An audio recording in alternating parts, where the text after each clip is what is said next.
गुरु कृपा करे, जो गुरु कृपा करे। अखंड मंडलाकारं व्याप्तं येन चराचरं तत्पदं दर्शितं येन तस्मै श्री गुरुवे नमः। तस्मै श्री गुरुवे नमः। गुरु कुम्हार शिष्य कुंभ है, गड़ी गड़ी काढ़े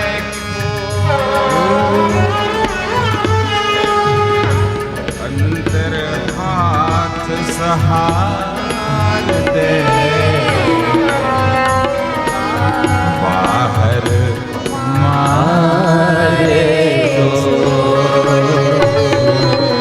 बाहर मारे चोट कबीरा, बाहर मारे चोट कबीरा, बाहर मारे चोट, बाहर मारे चोट।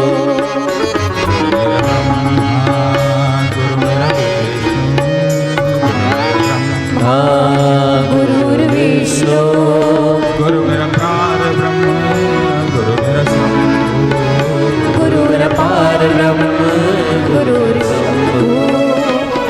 भक्ति गुरुर्शक्ति भक्ति गुरु है शक्ति, गुरु मेरी मुक्ति गुरु सद्गति, गुरु मेरी मुक्ति गुरु सद्गति। गुरु मेरा प्रेमी गुरु मेरा नेमी, गुरु मेरा प्रेमी गुरु मेरा नेमी, गुरु मेरा ज्ञानी गुरु मेरा ध्यानी, गुरु मेरा ज्ञानी गुरु मेरा ध्यानी। बाबा श्री रामचरितमानस जब लिखना प्रारंभ किए, क्योंकि जब मैं आया तो यहाँ का वातावरण गुरुमय हो गया, और माता पिता से बड़ा गुरु कोई होता है। बोले जगत के गुरु कौन है, इस अखिल विश्व के गुरु कौन है, किसके बारे में मैं लिखूं। सबसे पहले श्री रामचरितमानस में बाबा ने लिखा कि वंदे बोधमयम् नित्यं गुरुं शंकर रूपिणम् यमाश्रितो हि वक्रो चंद्रः सर्वत्र वन्दते, चंद्रः सर्वत्र वन्दते। सबसे पहले मैं उस महान शंकर को, जो मेरे गुरु हैं, जिन्हें मैं प्रणाम करता हूँ, जिनके शीश पर टेढ़ा चंद्रमा भी वंदित हो जाता है। टेढ़ी चीज को कोई पसंद करता है क्या? दाई यदि लकड़ी काटने के लिए जंगल चली गई और चूल्हे में लकड़ी डालना है तो टेढ़ी लकड़ी पसंद करते हो कि सीधी? खाना बनाने के लिए सीधी ना, लकड़ी भी जब यदि कोई टेढ़ी और सीधी रहे तो हम सीधी लकड़ी पसंद करते हैं, टेढ़ी नहीं। यदि उसका हमें बनाना है बोझा सिर में लादने के लिए, तो टेढ़ी लकड़ी का बोझा बनाओगे तो तकलीफ होता है, सीधी लकड़ी लगाते हैं, सीधा ही ले जाएंगे, काम आएगा, जल्दी बिकेगा, बेचने वाले लकड़हारा सोचते हैं। तो इंसान भी जब होता है तो इंसान में सीधा और टेढ़ा दो प्रकार के होते हैं। तो सीधा इंसान को आदमी पसंद करता है, टेढ़े से भागता है। तो उस शंकर के माथे पर टेढ़ा चंद्रमा भी वंदित हो जाता है। दूसरा अर्थ है कि मैं, मेरे गुरु नरहरियानंद के कृपा से जो शंकर रूप हैं, उनकी कृपा से मेरे जैसा टेढ़ा जिसे कुछ ज्ञान नहीं है वह तुलसीदास भी जगत वंदित हो जा रहा है। इसमें दो अर्थ छुपे हुए हैं। बंदों गिरिपद कंज कृपा सिंधु नर रूप हरे महामोह दम पुंज जासु वचन रवि कर करे जासु वचन रवि करे। नरहरि कौन? कृपा सिंध नर रूप हरि। इसमें देखिए कई अर्थ हैं। संत कहते हैं कि यहाँ पर नरहरियानंद हैं, इसलिए उन्होंने नरहरियानंद अपने गुरु को याद किया। कुछ संत कहते हैं वो नरहरियानंद को याद तो किए होंगे, अच्छी बात है, पर नरहरि हरि नर बन करके आए हुए हैं तो वो कौन है? श्री राम हैं, जो नर के रूप में आए हैं हरि।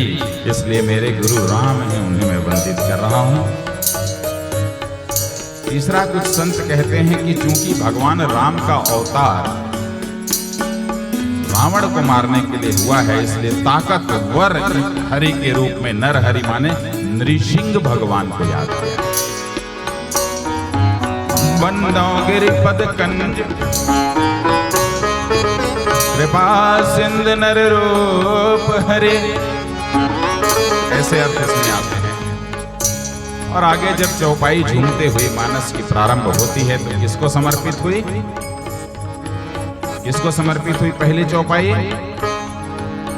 बंदों गुरु पदुम परागा बंदों गुरु पद पदुम परागा बंदों गुरु पद पदुम परागा बंदों गुरु पद पदुम परागा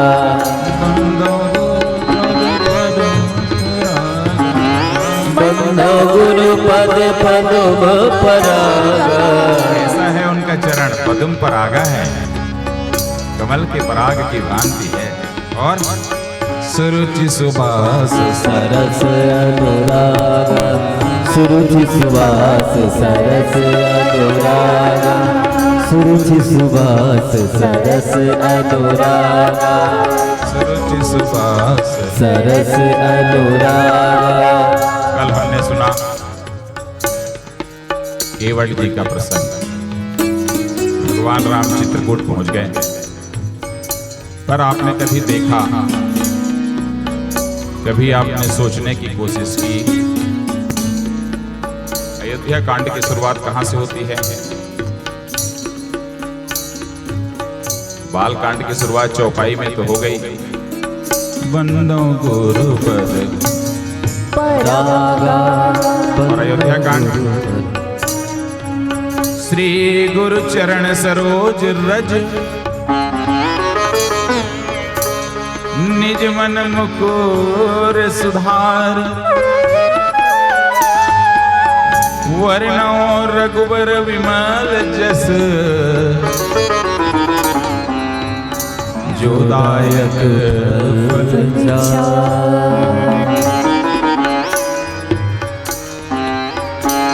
ऐसा क्यों कि यहां से प्रारंभ हुआ? कुछ संतगण कहते हैं सारे इस धरा के जितने लोग हैं भरत जी को ही अपना गुरु मान लिया साहब, जिनकी मेहरबानी से अयोध्या की राज दीवार ढहने से बच रही है। ठीक है, मान लिया गया, परंतु जब यही दोहा एक दूसरे शास्त्र में आ जाता है, यह दोहा दो शास्त्रों में आया। अयोध्या कांड की शुरुआत यहां से हो रही है और दूसरे शास्त्र में कहां आया बताइए? ये दोहा कहां आया राखी जी? हनुमान चालीसा। श्री गुरु चरण सरोज रज निज मन मुकुर सुधार। अब हनुमान चालीसा।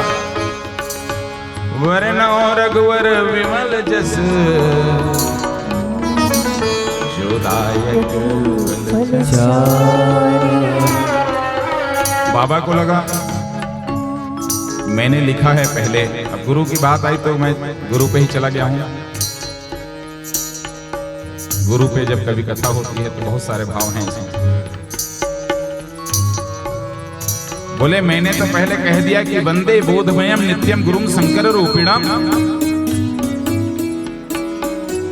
तो अर्थात शंकर जी के समान ही गुरु हैं और शंकर मेरे स्वयं गुरु हैं, जिनकी कृपा से श्री रामचरितमानस में लिख पा रहा हूं। तब उनके मन में आया, एक तरफ मैं लिखता हूं कि भवानी शंकरौ वंदे श्रद्धा विश्वास रूपिणौ, तो क्या यहां भवानी के साथ में भेदभाव नहीं हो रहा है कि वो मेरी गुरु हैं कि नहीं? भेदभाव हो रहा है ना। शंकर को गुरु मान लिया, भवानी नाराज हो गई तो फिर लिख दिया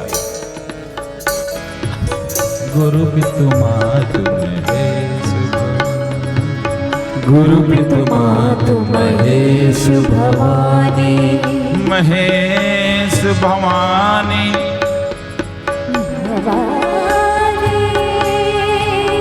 अब महेश और भवानी दोनों मेरे क्या हो गए? गुरु भी हो गए, माता भी हो गए और पिता भी हो गए साहब।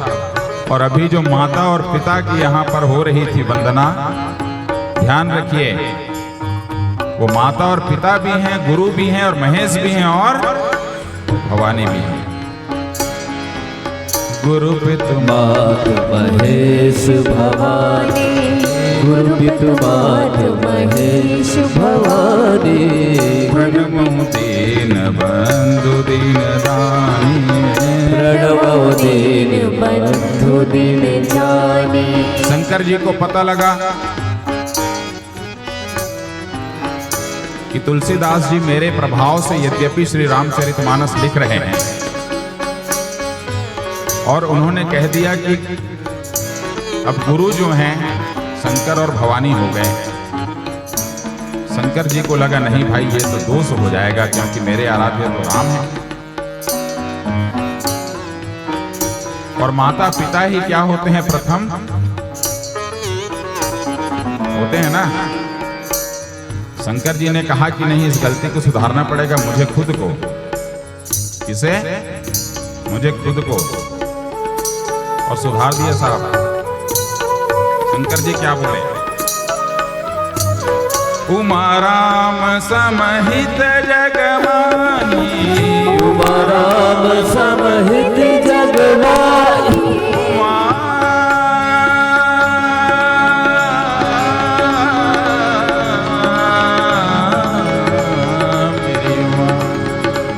मेरी उमा, इस धरती के अंदर में राम जैसा कोई हो नहीं सकता। तो बोले राम क्या क्या है तुम्हारे लिए शंकर जी?